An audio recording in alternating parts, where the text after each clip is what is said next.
Bismillahirrahmanirrahim. Ini yang dari awal ya. Ini nanti tidak semua akan saya bahas. Sekiranya saya pikir kalian itu mampu. Jadi nanti saya skip-skip gitu ya. Untuk kameranya mohon maaf ya, memang terbatas. Ini hanya sarana sebagai usaha saya untuk membantu kalian belajar. Gitu ya.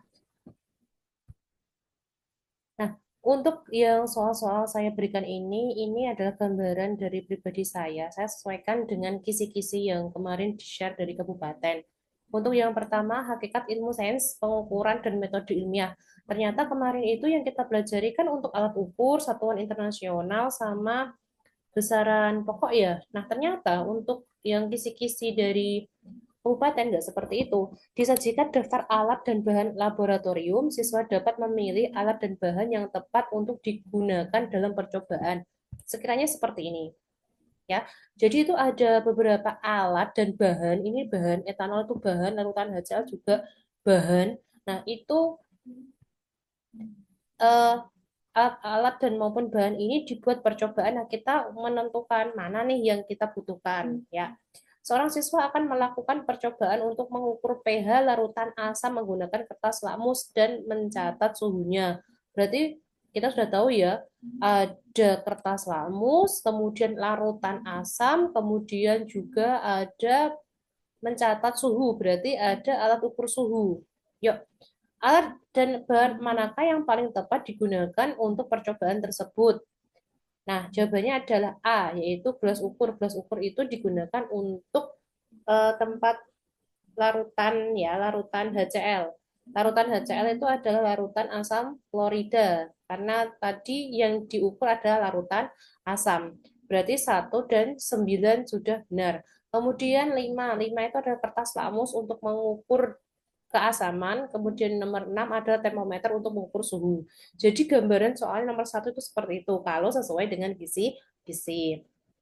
Kemudian, untuk yang kedua, disediakan ilustrasi eksperimen. Di laboratorium, siswa dapat menganalisis jenis zat yang terjadi. Ya, wujud zat kan ada 3 ya, ada padat, cair, dan gas. Kemudian ada perubahan-perubahannya. Nah, di LKS sudah ada ini. Anak-anak juga sudah mencoba mengerjakan ini ya. Di sini itu ada 2 percobaan. Yang pertama itu pakai air dingin, kemudian ini pakai air panas. Ini juga air dingin, kemudian ini adalah air biasa yang dipanaskan nanti lama-lama airnya menjadi uap. Maka apa yang terjadi ketika ini itu adalah udara dalam balon B bergerak lebih kuat dibandingkan dengannya A. A kan enggak. Kalau kan udara dalam balon B. Ya, ini berarti udara di dalam eh, botol ini itu menguap karena di sekelilingnya diberi air panas.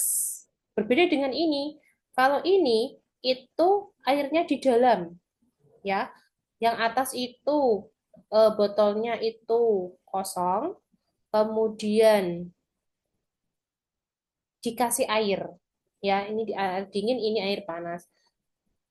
Kemudian untuk yang soal yang di bawahnya itu saya cenderung ke B. Pada botol B air berubah wujud menjadi uap kemudian masuk ke dalam mengembangkan. Ya, ini insya Allah sudah tahu lah ya. Kita lanjut ke soal nomor 3, suhu, kalor, dan pemuaian. Ini soal kelas 7 semua. Kita awali dari yang suhu. Perhatikan gambar berikut. Ini sesuai di LKS. Apabila kedua termometer tersebut digunakan untuk mengukur suhu zat cair yang sama, maka besarnya suhu zat cair tersebut adalah, kemarin ada beberapa kelas yang sudah mengerjakan ya, jawabannya C dan D karena sama. Bagaimana cara mengerjakannya?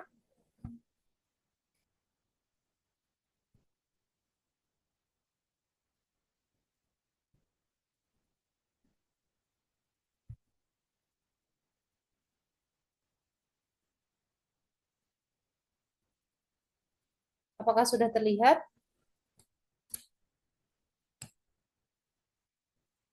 Ya. Minta izin sebentar ya, ini mau apa? Baterainya low. Bentar. Oh.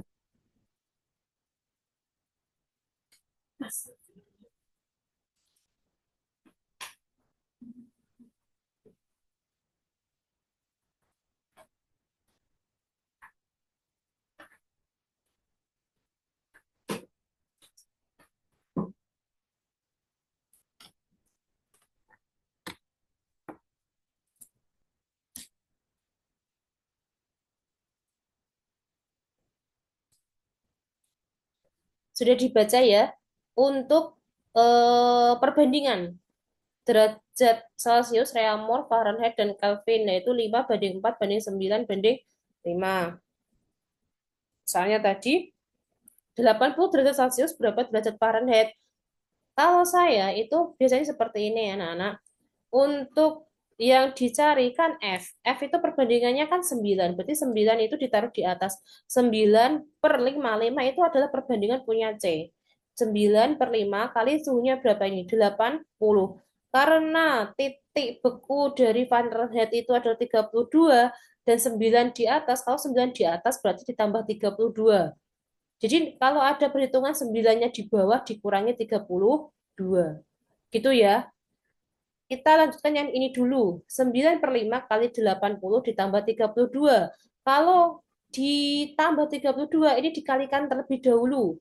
9 kali 80 bisa dicoret-coret sama 5 ternyata berarti 9 kali 16. Dapatnya 144 ditambah 32 ketemunya 176. Gitu ya.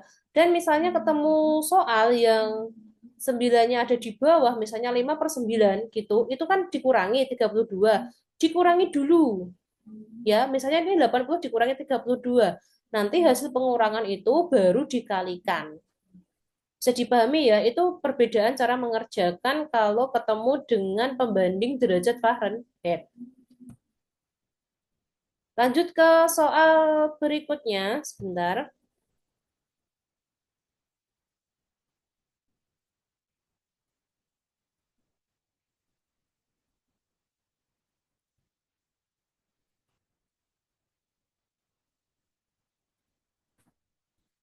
Nah, ketika ada suatu termometer X, titik beku air adalah 10 derajat X, berarti ini titik beku yang bawah.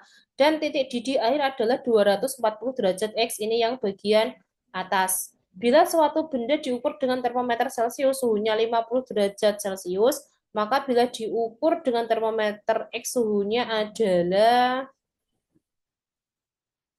Yuk kita lihat di cara mengerjakannya.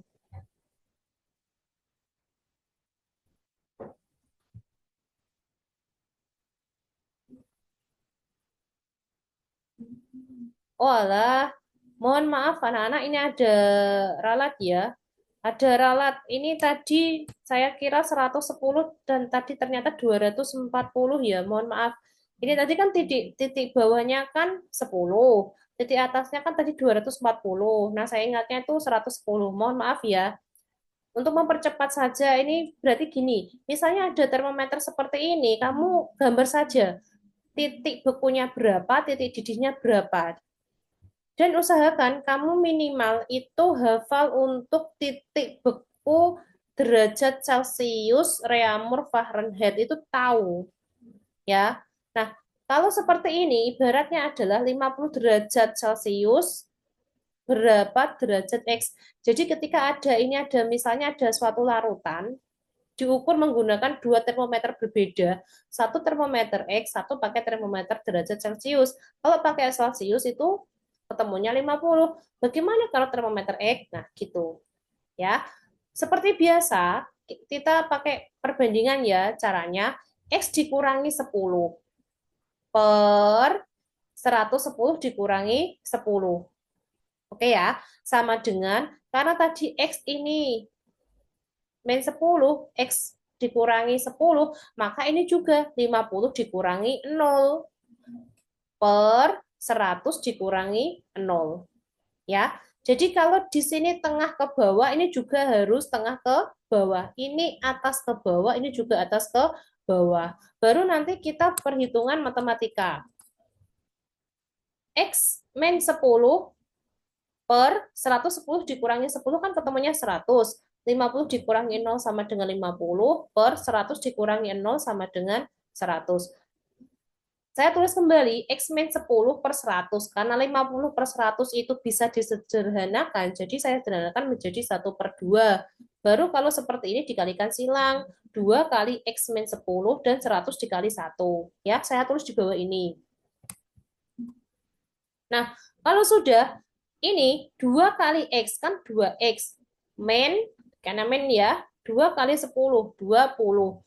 100 kali 1 sama dengan 100. Jadi, kalau ini konstanta, ini kan 2x.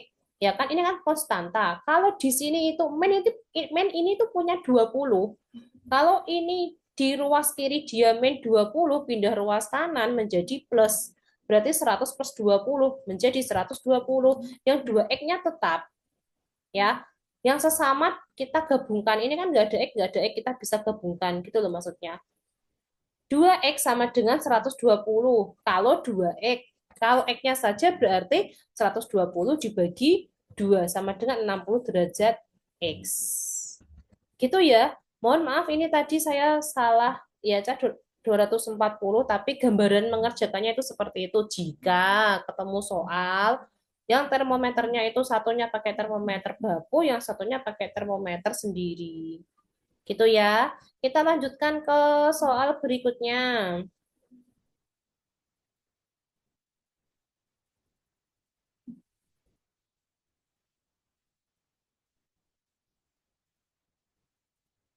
Kalau itu tadi terkait tentang termometer sudah, sekarang kita tentang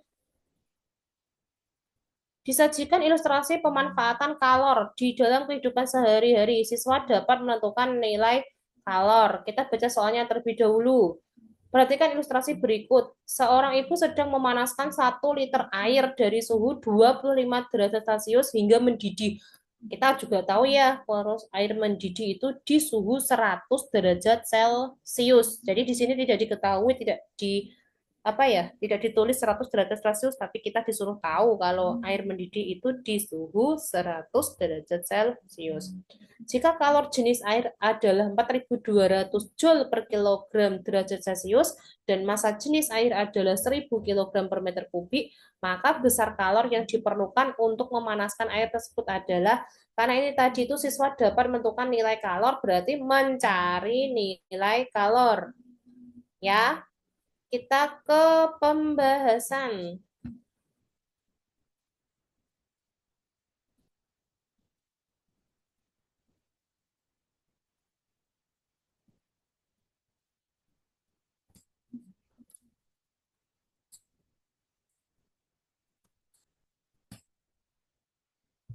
Nah, pembahasan untuk soal yang tadi kalor itu ada di bawah. Mohon maaf, memang agak ribet. Nah, kalor. Nah, macam-macam ya. Ada yang menghafalkan kalor itu Q sama dengan MK. Nah, boleh. Massa kali kalor jenis kali delta T boleh.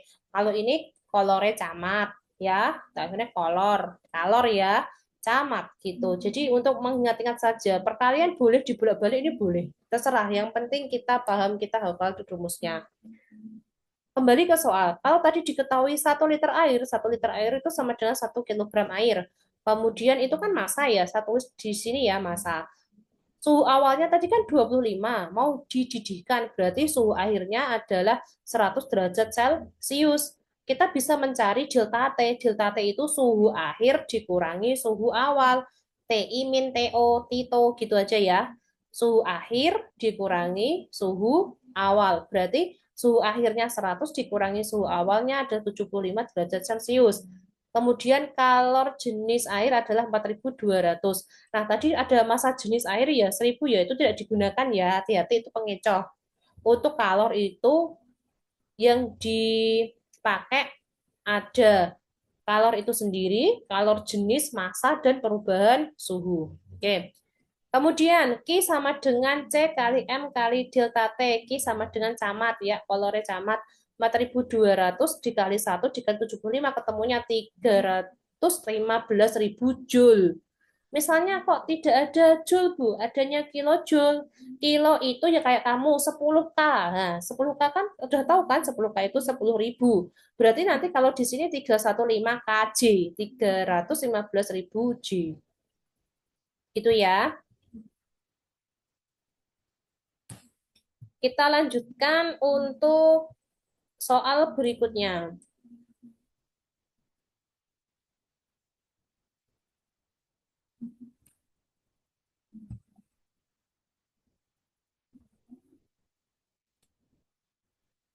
Soal nomor 5. Disajikan data koefisien muai panjang atau alfa ini beberapa bahan. Siswa dapat mengidentifikasi bahan yang tepat pada aplikasi teknologi. Ya, seorang teknisi sedang memilih bahan untuk membuat rangka jembatan yang akan dipasang di daerah pegunungan.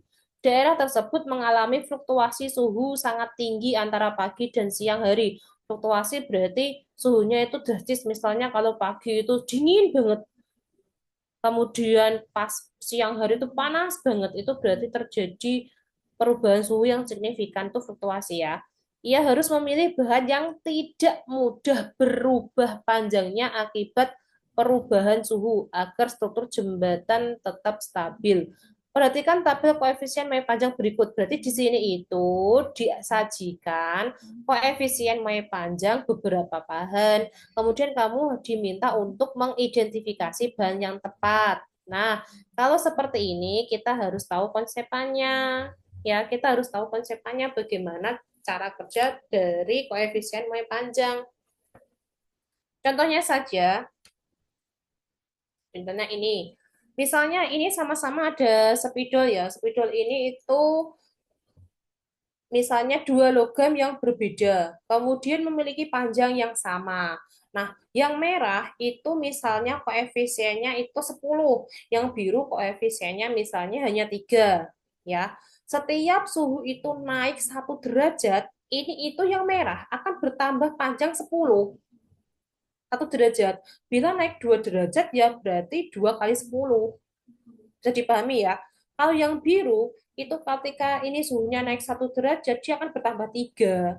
Misalnya 2 derajat berarti 6. Begitupun seterusnya. Kan? Kemudian tadi di soal mintanya tidak mudah berubah panjangnya akibat perubahan suhu. Berarti yang tidak merubah panjangnya ya berarti koefisiennya yang kecil.